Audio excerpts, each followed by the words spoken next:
Hi friends, welcome back to my channel. అందరూ ఎలా ఉన్నారు? ఈరోజైతే నా మనసు చాలా బాధగా ఉంది. ఎందుకంటే యూట్యూబ్లో ఒక వీడియో అయితే చూశాను.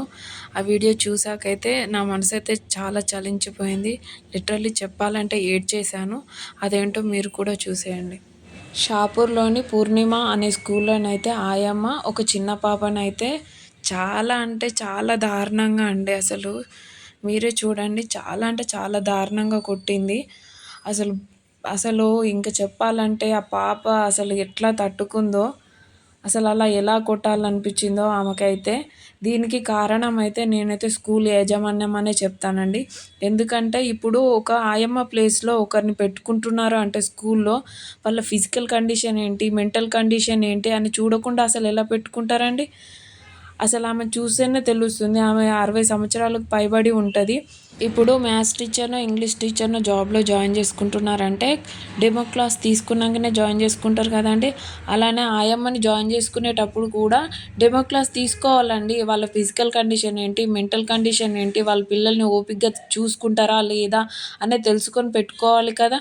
అలా కాకుండా ఎవరు పడితే వారిని, దారిన పోయే వాళ్ళందరినీ ఆయమ్మ ప్లేస్‌లో హైర్ చేసుకుంటే ఇలానే ఉంటుంది. పసిపిల్లల్ని చూసుకోవాలంటే చాలా అంటే చాలా ఓపిక ఉండాలి. అయినా ప్రతి స్కూల్‌లో ప్రిన్సిపల్ సార్ అనేవారు ఒకరుంటారండి. వారు కుటుంబానికి ఇప్పుడు తండ్రి ఎలానో స్కూల్‌కి ప్రిన్సిపల్ సార్ అలాగా. తను చూసుకోవాలి కదా! స్కూల్‌లో యాజమాన్యం అంతా కరెక్ట్‌గా పనిచేస్తుందా లేదా? ఆయమ్మలు, టీచర్స్ అందరూ కరెక్ట్‌గా సిస్టమ్ ఫాలో అవుతున్నారా లేదా అనేది చూసుకోవాలి కదండీ! నాకు కూడా 5 ఇయర్స్ బేబీ, 7 ఇయర్స్ బాబు అయితే ఉన్నాడండి. మేమైతే ఎగ్జాక్ట్‌లీ 8:40కి స్కూల్‌లో అయితే దింపేసొస్తాము. వాళ్ళు డే అంతా స్కూల్‌లోనే ఉంటారు. ఈవినింగ్ 4:00కే వస్తారు. ఇప్పుడు స్కూల్‌లోనే జాగ్రత్తగా ఉంటారు, హ్యాపీగా ఉంటారని ఫీల్ అయితాము. అలాంటి స్కూల్‌లోనే యాజమాన్యం ఇలా చేస్తే అసలు ఇంకెవరిని నమ్మాలి?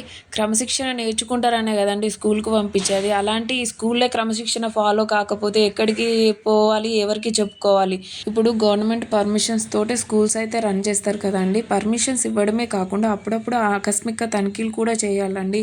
ఫుడ్ విషయంలో గానీ, ఫెసిలిటీస్ విషయంలో గానీ, ఎడ్యుకేషనల్ విషయంలో గానీ, పిల్లలకు ఫీజుల విషయంలో గానీ, అన్ని విషయాల్లో సరిగ్గా ఫాలో అవుతున్నారా లేదా అని తనిఖీలు కూడా చేయాలి. నేను మాట్లాడింది కరెక్ట్‌గా అనిపిస్తే లైక్ చేయండి. ఈ ఇన్సిడెంట్ విషయంలో మీరేమనుకుంటున్నారో కామెంట్ చేయండి.